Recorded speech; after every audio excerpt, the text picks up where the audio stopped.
It is the week after Thanksgiving. We are fresh off of NFL Week 12 Thanksgiving special, looking ahead into NFL Week 13. Excuse me. We got a lot of fun games to look forward to, specifically an NFC Championship rematch intent. So before we get into that, our projections did really well.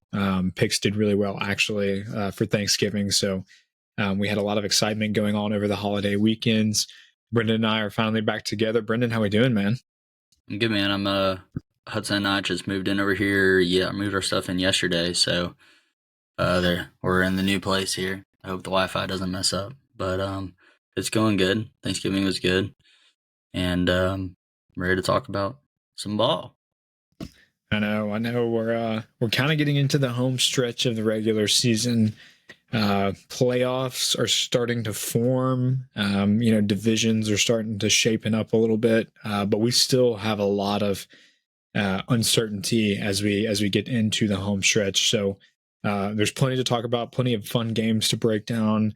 And the farther we get into the end of the season, the more and more some of these games have leaning on them, the more implications that each game has. So I don't want to waste any time. We're going to go ahead and get into it. Seahawks, Cowboys, Thursday Night Football. Cowboys are favored a full 9 points at home. The Dallas Cowboys, they aim for their 14th consecutive home victory when they open Week 13 of the 2023 NFL season, visiting the Seahawks they're not visiting, they're at home.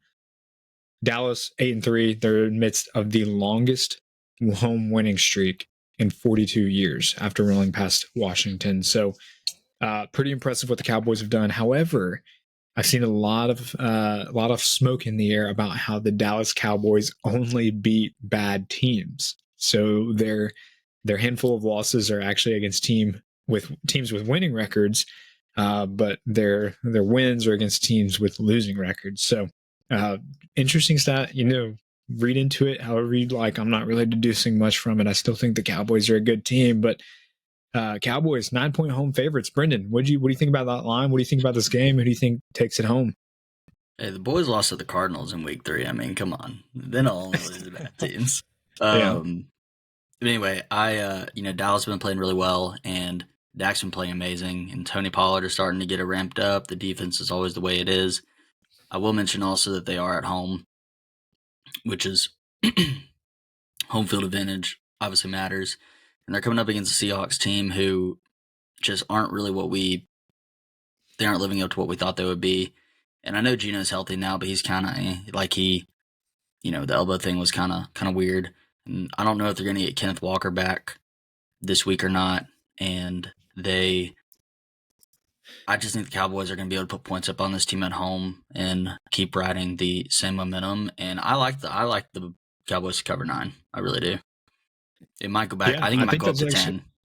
But I think that's kind of what I'm leaning a little bit myself. And both teams, they're coming off games in which there were blowouts, but each one was on the different side of a blowout. Cowboys blew out Washington pretty bad on Thanksgiving Day. That was quite the impressive win for them, even though it was against a Washington team who hemorrhages yards through the air. So, but Dak is playing at an MVP caliber level. Truthfully, he is in a pool of about 3 or 4 quarterbacks that are playing at the highest level in the league right now. And you can very well make the case that he is an MVP candidate and deserves to be.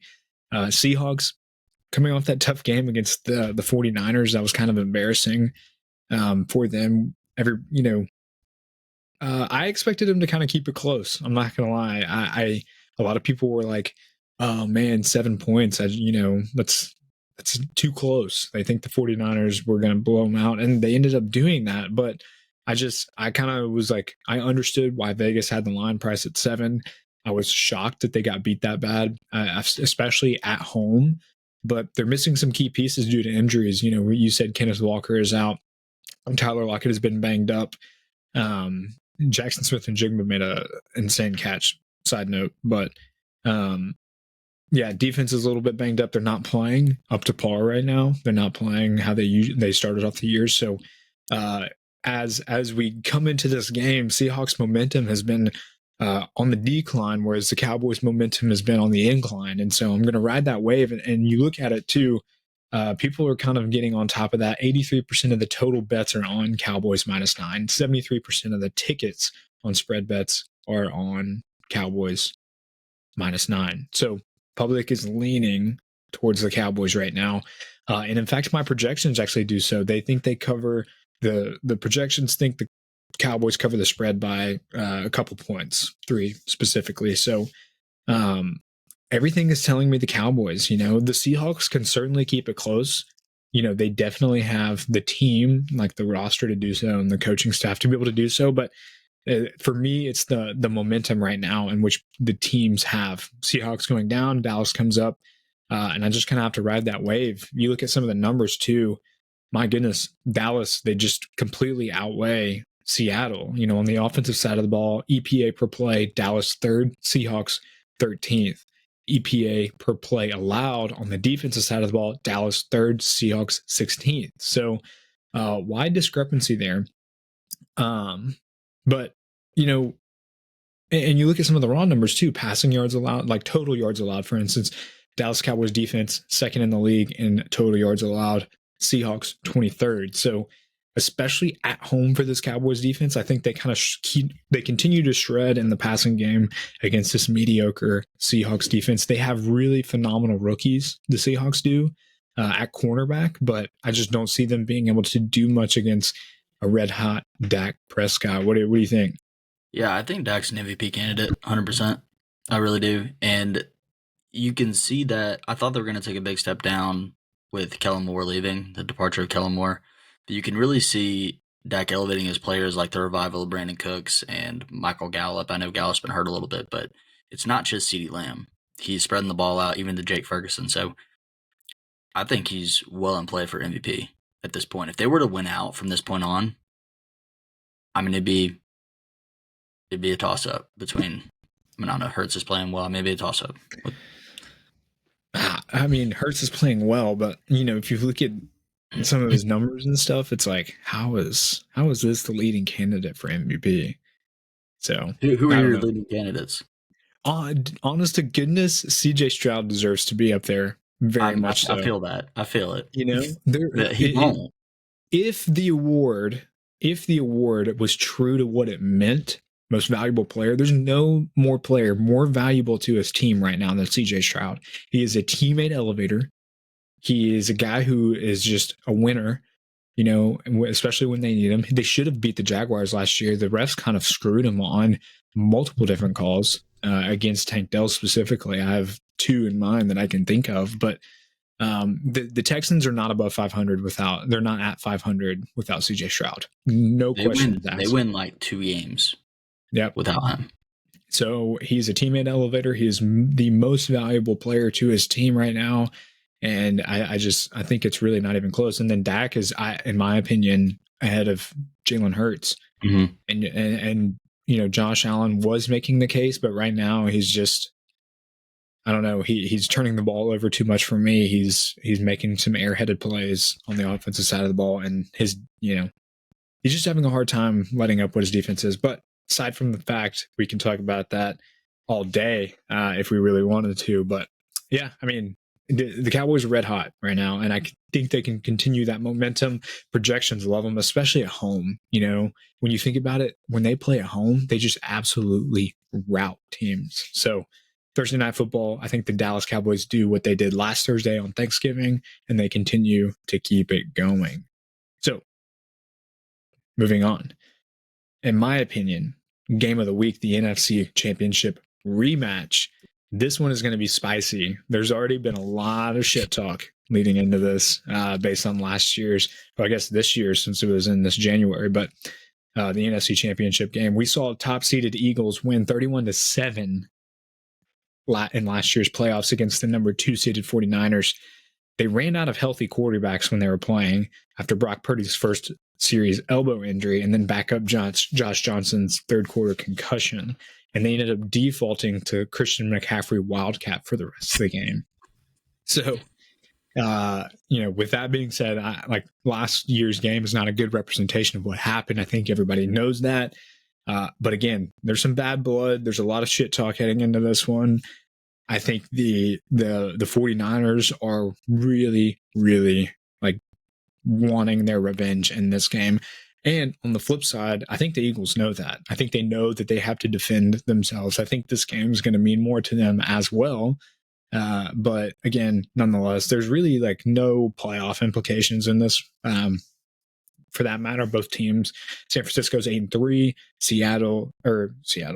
Philadelphia is 10-1. So both teams are sitting fine in the playoff race. But again, both teams are going to really want this win. Eagles are +3 home underdogs. It's the first time that's happened in almost 2 years.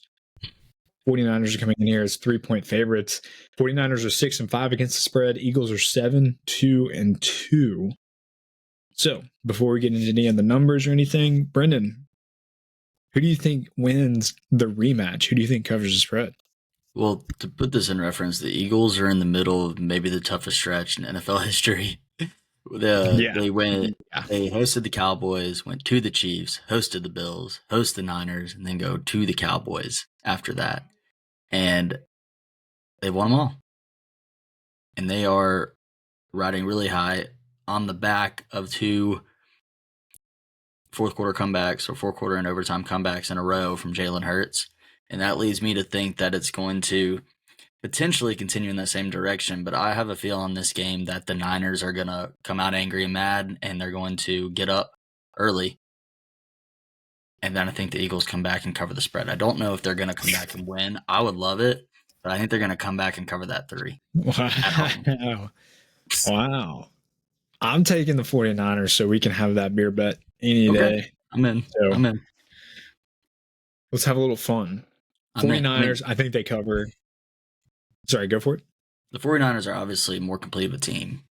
They're the most complete team. I will say this. First, the projections like the Eagles to win outright. Mm-hmm. So there's that. Second, the Eagles are playing at home in Philly. And I would go as far as to say Philadelphia has a top 5 home field advantage, if not top 3. Yeah.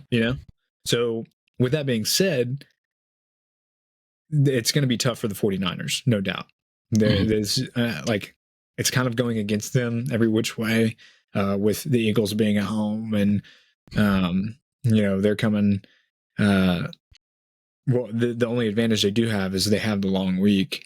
The Eagles played this past Sunday. The 49ers played last Thanksgiving, so they have like a mini bye per se. But going into Philly is a steep task. It's not easy for anybody, no matter how good you are. But for me, even though I'm going to go against the projections, and I don't like doing that, but I think the San Francisco 49ers come in motivated.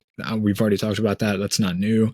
Everybody's expecting that, but I think that the Eagles have been on a luck streak like nobody else. And you watch, like, for instance, last week's game against the Bills. I think that they should have lost that game.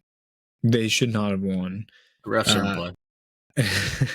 But in almost every close game against the Eagles have played, now, I'm not discrediting them. They have a great team, but their defense is not what it has been. It's getting better, but their passing defense has been a little meh. But it feels like in every close game, everything that the Eagles have needed to go their way has gone their way, and really I have no evidence to be able to point you guys in that direction. But if you guys watch and you watch intently, it feels that way. It gives that feel that they kind of have lady luck on their side for some of these ambiguous plays or ambiguous calls, or the turnover margins. It feels like they just kind of have that going for them. And, sometimes I'd rather be lucky than good. But for the 49ers, I think they have the most complete team. I think they have the better defense. I think they've only been getting better, especially after acquiring Chase Young to go opposite of Nick Bosa. And I think that you can pass on the 49ers defense. Their secondary is not an elite unit. It's certainly fine. They put up good numbers, but it's not, the top 5 unit in the league. But it's going to be a scrappy, fun one. I'm kind of leaning as if there's going to be over 50 points scored. I think the total is 57.5, give or take. whatever book you're looking at. But I think there's going to be 50, like a 27-23 final score, because I think that both passing defenses can be exposed. And I think that it's going to be, this could be a defensive bout, but I don't think it is. In my personal opinion, I think both teams are going to come out, execute on the offensive side of the ball, and really make each other earn their points. And I think they do. Offensive EPA per play, if you look at it, Philadelphia 5th in the league, San Francisco 1st. Both are tied at 3rd for total points per game. Philadelphia 8th in the league in total yards per game. San Francisco 3rd. Now, on the defense side of the ball, here's where things get kind of fuzzy. Philadelphia 24th in offensive EPA per play, allowed San Francisco 4th. Now, both are top 3 teams in rushing yards per allowed, but Philadelphia 29th in passing yards allowed per game. San Francisco, they're 12th in the league. So that's what I mentioned. They can be thrown against, and they can air it out. I expect with Brandon Ayuk fully healthy, Deebo Samuel fully healthy, Kittle still healthy, McCaffrey healthy. All of their weapons are healthy, and they're going to play. And I think Brock Purdy gets it done in a close one. 49ers win by 4. I'm starting Brock Purdy this week in every league. Oh, yeah. I mean, you got to. I want to clarify this. I don't want to discredit either team in this situation, because they're both rolling, and I think they both continue to roll. And I'm with you on that higher point total. Yeah. If you're giving me 3 points to Philly at home, a home dog like that, I'm going to take it, because I think Philly can win this game, and you're giving me a whole 3 points there. Yeah. So that's why I'm taking that. It's not, it's football, things happen, but this to me does not look like a 10-point win or something like that, which is one play, away. Which is one play away. It's just one play touchdown. There you go. You got 3 push. I love this game so much. Like this is what it's about. This game, typically I'll be watching like Red Zone and stuff, but when this game's on, I will be specifically watching this game. So super excited. Looking at the splits really quick, 76% of the tickets are on the 49ers -3, 52% of the handle. So there's a little bit of a differential there for the handle in favor of the Eagles, even though still the majority of everybody is on the 49ers. But yeah, man, I'm running the 49ers. I'm going against the projections. We can lock it in right now. Yeah, I'll stay with Scarlett. I'll stay with her.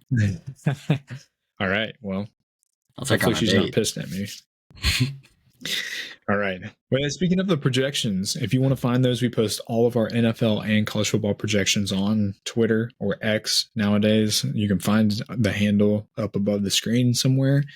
They're hitting near a 60% rate, depending on what sport you look at. So we're happy with them. They've been awesome. Make sure to find those and follow us on Twitter. And also, if you're watching on YouTube, make sure to like and subscribe. And of course, drop your favorite picks in the comments. We love that information. It's fun. Let us know who you're taking, who you got cooked up in the books, who you think's going to win, who you think's going to upset somebody. Give it to us all. We love that stuff, and love scanning the crowd for it. So we appreciate you guys watching. Real quick, can you run a Twitter poll on our beer bets from now on? Sure. Okay. Let's do it. Sounds good. I'll get my mom to pick mine. All right. So now we got another exciting game, Sunday Night Football. And this got even more exciting after the Packers' upset win against the Lions on Thanksgiving Day. Packers are 6.5 home point underdogs against the Chiefs. Chiefs come into Lambeau. Their offense is kind of struggling. They just beat the Raiders. They started off down 14 in that game, but they ended up coming back. Looks like they may have gotten, a little bit more out of their offense this past week, but it's certainly not been the Chiefs' offense that we know and love. Their defense is playing at an elite level, top 3 level, or top 3 unit in the league, hands down, statistically across the board. But Packers, man, coming off the crazy upset against the Lions in Detroit's house. So Jordan Love looked the best he has all year. I will go ahead and get that out of the way. He's finally, hitting his stride, it feels like. He looks great. The weapons are starting to get healthy and kind of come alive a little bit. We saw Christian Watson finally, do what we all thought he could. Had a big game. Jaden Reed had a big game. Datavion Wicks, I think is his name. I know it's something Wicks. I get the first name wrong all the time. And then, of course, Romeo Dobbs. Hopefully Luke Musgrave is back healthy. But, man, this team looks great. All things considered, and in comparison to how they have looked in the past as well. But I'm really excited about this one. Packers are 6.5 point home favorites once again. 58% of the tickets are on the Packers. 58% of the handle is on the Packers plus 6.5. So, little majority lean in favor of the Packers to cover 6.5 at home. But, Brendan, do you think the Chiefs can win? Do you think the Packers can upset? Do you think they can cover? What do you think? Let me know. I'm wavering back and forth right now, and it's tough. If the Chiefs didn't have Patrick Mahomes behind it and the Chiefs' name behind it and Andy Reid behind it, it'd feel like it'd be easier for me. So that's why I'm going to pretend like they don't have a name behind them. And I'm good. This is a home dog podcast. And I'm going to say that the Packers are going to cover at home. I still think the Chiefs are going to win. No, I don't. The Packers are going to win. The Packers are going to win straight up. Wow. Okay. But I'm going to be safe. And I'm going to just take them to cover the 6.5. I would cream my jeans if it went to 7. I hope it does. But I'll still take the 6.5.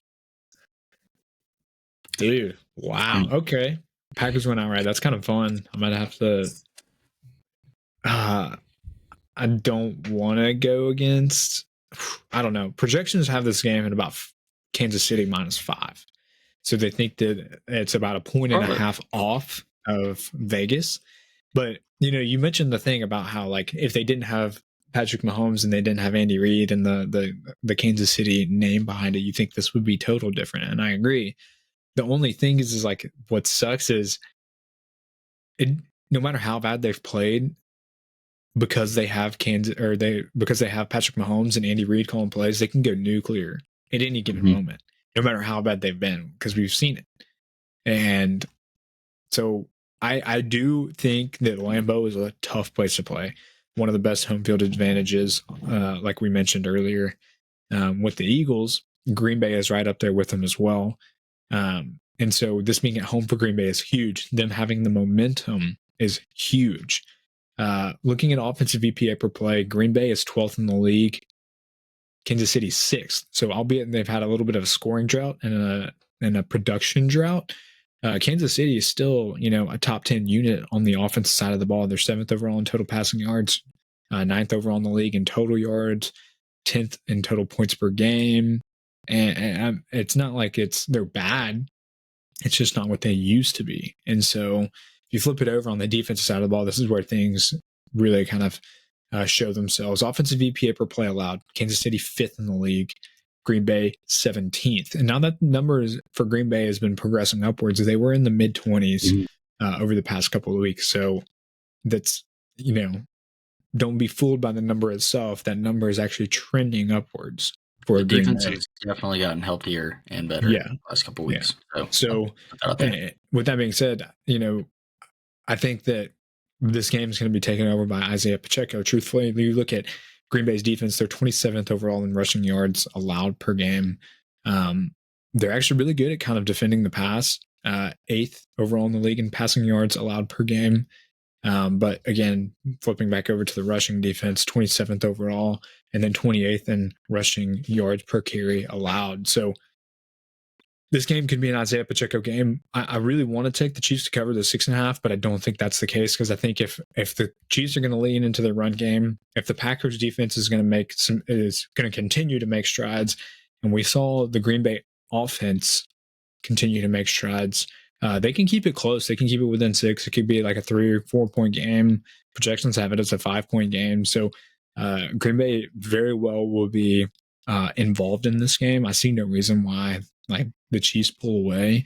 It would be more of like a backdoor cover for me, I think, where the Chiefs, score in the last 4 minutes, and then Green Bay is trying to do like a hurry up type thing, and then they can't get it off. So man, the Packers, they look awesome. I want to ride with them. I think they do cover. If it can get to 7, like you said, I think that's what I'm going to do. I think that's what I'm going to do. This team looks too good. Kansas City, it's going to be tough for them to go into Lambeau and get it out. But I hate picking against Patrick Mahomes. I still think Kansas City wins outright. That's I'll stay true to that. But I think Green Bay can make it fun. I think they can make it fun. Okay. Speaking of the Lions go to New Orleans and play the Saints. Saints had a tough loss to the Falcons. Go Birds! Last week in Atlanta.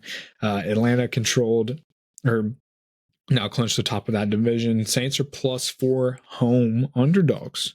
Saints have a really solid home field advantage as well. Lions, they're going to be pissed. This team is going to be pissed off. The Fighting Dan Campbells are going to come in here motivated and wanting to kind of redeem themselves a little bit. But it's going to be tough. That's like, I know everybody's what's going to happen is everybody's going to look at this game and be like, "Ooh, Saints just lost to the Falcons." And, again, I get it. The Falcons haven't been great, but I think that team's a better team than what people like to give them credit for. And I think that with the Saints as well. So all I'm saying is be careful when kind of making analysis on this game. Before we get into the numbers, Brendan, Saints +4 at home. Do you think the Lions come in here and get a win? Do you think the Saints can pull off the upset? What are you thinking?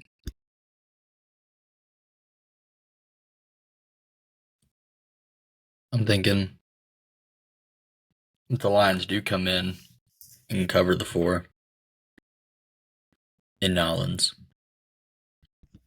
Really? Okay. And I'm thinking that it's not going to be close. Well, a lot of people are thinking the same exact thing because 91% of the tickets are on the Lions -4. 91% of the handle is on the Lions -4. So I think a lot of people have the same idea. I always try and have fun and see what come up with a line against if the home team was flip-flopped. And I think that the Lions would have a full 3 more points, they'd be a touchdown favorite. But I will say my projections actually only have this game as Lions -1.5. So it's kind of weird. The Saints are a weird team because I think they're very able to hang with good teams and beat good teams. But it's weird because the Detroit Lions, they're one of the most complete teams in football, but they just haven't. After last week's loss, we're all kind of left dumbfounded. There's no better way to put it. Because I think if they were to pull off a close win, I guess against Green Bay last week, I feel like a lot of people would be coming in here with even more. And I feel like the point spread would be higher by maybe a half a point or a full point. And, but we still see people taking it. So this one just kind of really messed with me as I was writing up the notes. If we look at some of the numbers, Detroit offensive EPA per play, 8th in the league. New Orleans, 18th. Detroit, 7th in total points per game, 2nd in total yards per game. New Orleans offense, they're 17th in total points per game and 13th in total yards per game. Now, we flip it over on the defense side of the ball. Detroit has kind of been a little bit more lackluster as of late. They've dropped all the way down to 15th in offensive EPA per play allowed. New Orleans is 6th. So they're still a top 10 unit in that regards. And so I think that's where the gray area is. The Saints defense, especially at home, is a little underrated and a lot better than what people like to give them credit for just based on their last few games. They're 7th in the league in passing yards per game allowed, and 9th overall in the league in total yards per game allowed. So it's a good unit. It's a good unit. The reason I don't think that it's going to be close, and the reason I think Alvin Kamara is going to have 14 catches, is because Olave has a clear concussion protocol from last week, and then Rashid Shaheed, one of the best names ever, shout out his mom, has a quad injury. So Michael Thomas went on IR. They have A.T. Perry, I think is his name. Yep. Someone else. So if even if one of those guys doesn't play, like that's significant because I think the Lions are going to put up 31, 24-31, and I don't think the Saints are going to be able to catch that.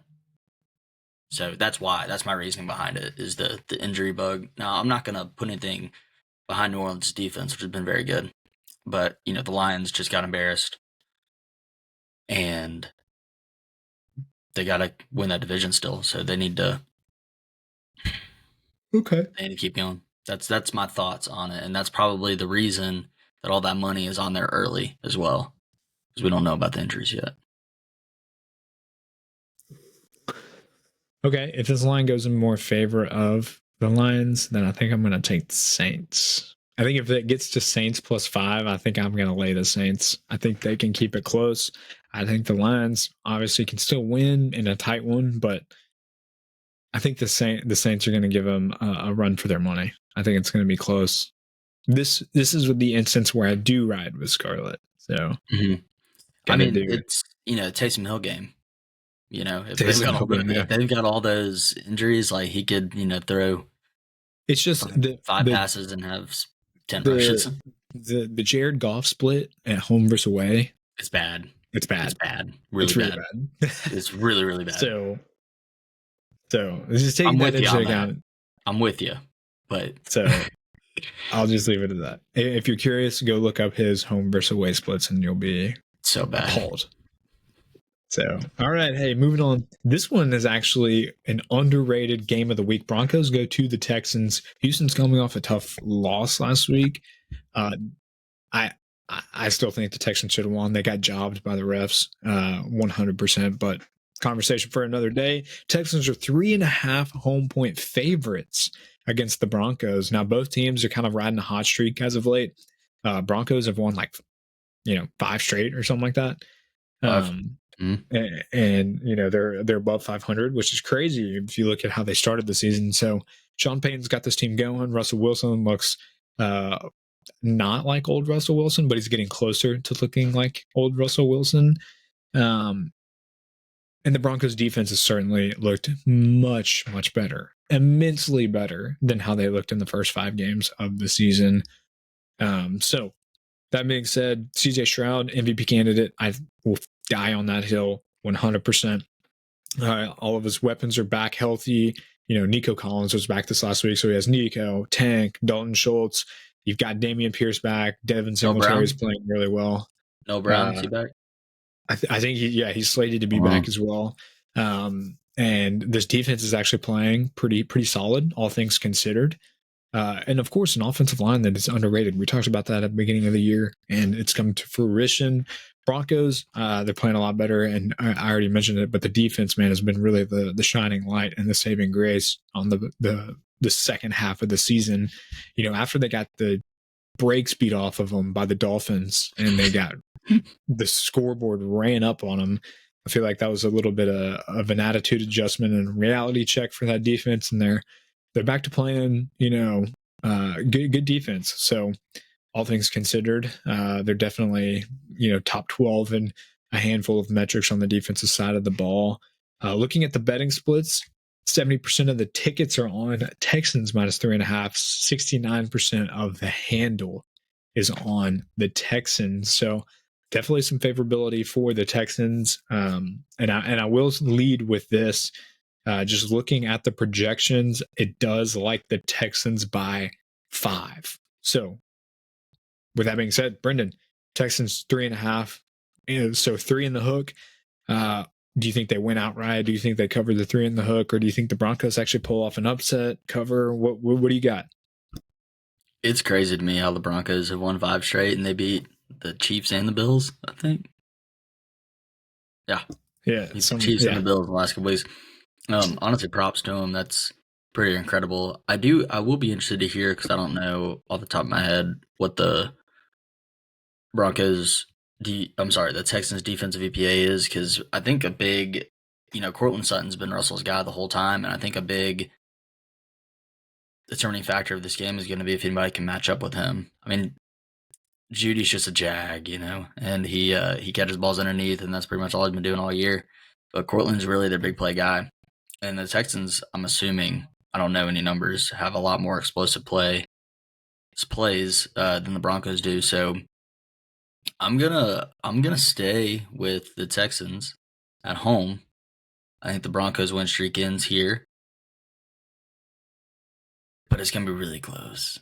Like, I think it's gonna be really, that spread is like a backdoor cover type deal or something, because the 3 in the hook is one of the nastiest spreads. It's so gross. Like, I hate the 3 in the hook. It's like, if I'm going to bet on something, I'm going to buy it down to 3. But looking at the numbers, offensive EPA per play, Denver 16th, Houston 9th. CJ Stroud also leads the league in passing yards. Fun fact. He's on Texans top of now? Yeah, I think so after this week. And then total yards per game, Houston is 4th in the league. Denver 14th in total points per game. Texans 11th. We go over to offensive EPA per play allowed. Texans are 22nd in the league. Denver is 30th. So I think a lot of that has the first half of the season baked into it, because they were dead last. If you go, there's actually a graphic of one of the primetime games that the Broncos played in a couple weeks ago. And if we put a lot of their statistical ranks, and on the defensive side of the ball, every single one of them was 32nd. So they're trending upwards, looking at the number specifically.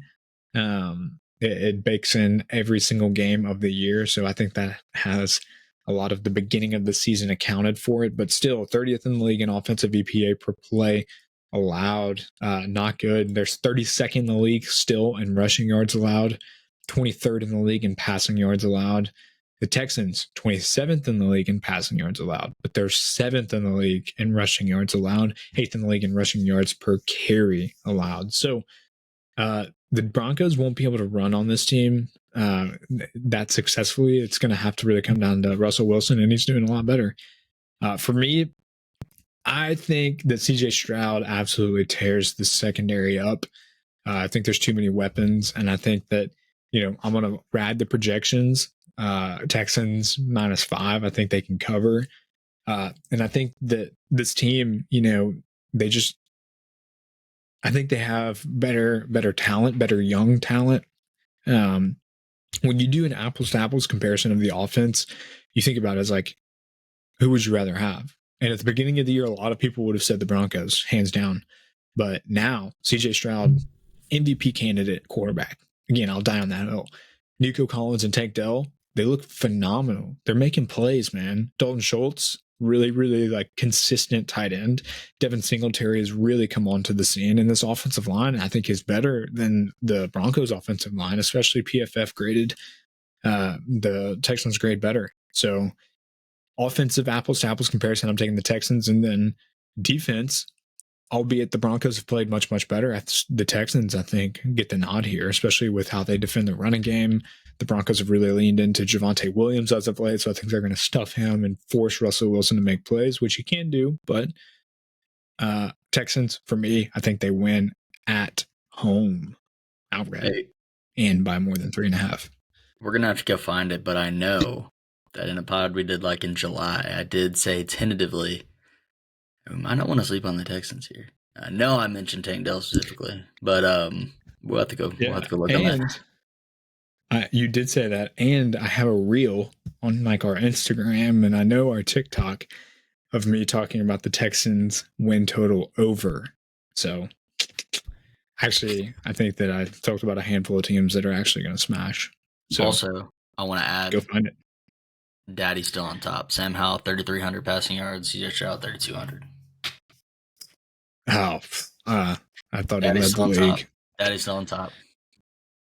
So Daddy meaning Sam Howell. That's what I mean. Whatever. Blech. Garbage time. Oh, come on. Garbage time. Hey, okay. All right, moving on. We're going to do some rapid reaction to these lines to close out the show. That wraps it up for kind of our big game.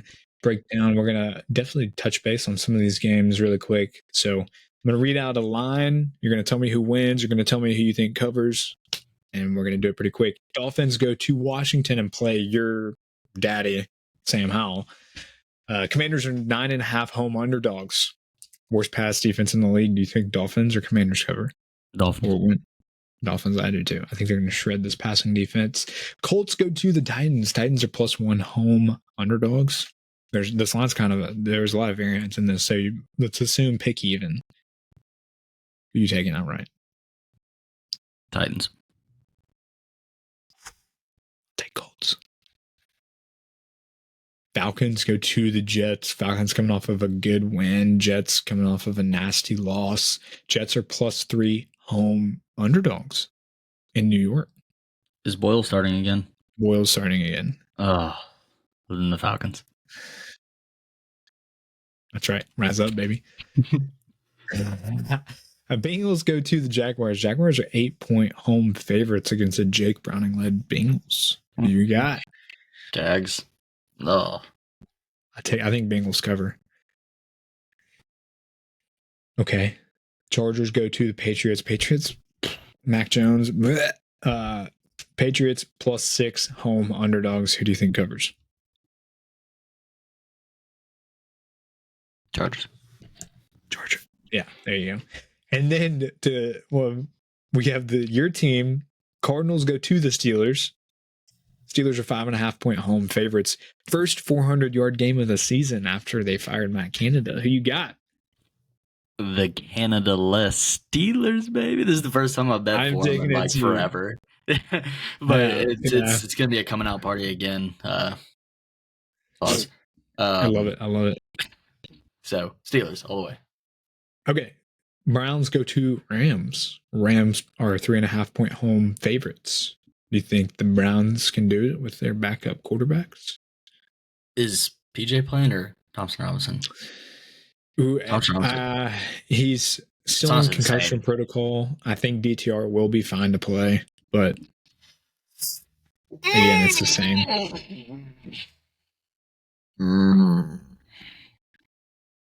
Browns. Interesting. Okay. My projections have Browns by 1 single point. Mm-hmm. Okay. Panthers go to the Bucks. Bucks are 5-point home favorites. Yeah, let Baker shred. Frank Reich is fired. Let Baker shred. They're in for the tank. It wasn't Frank Reich's fault. I know. It's not his fault. Like, it's not going to change anything. No, it's not. It's really not going to change a single thing. That he wanted CJ Stroud to draft. So, it's crazy. I have a whole rant that I could go on, but I'll save everybody on that. So, hey, well, that wraps it up for the NFL Week 13 show. Guys, we appreciate you watching. We will be back here next week to talk NFL Week 14. Of course, we also talk college ball, so make sure to check it out on our show. We appreciate you guys and talk to you guys next week.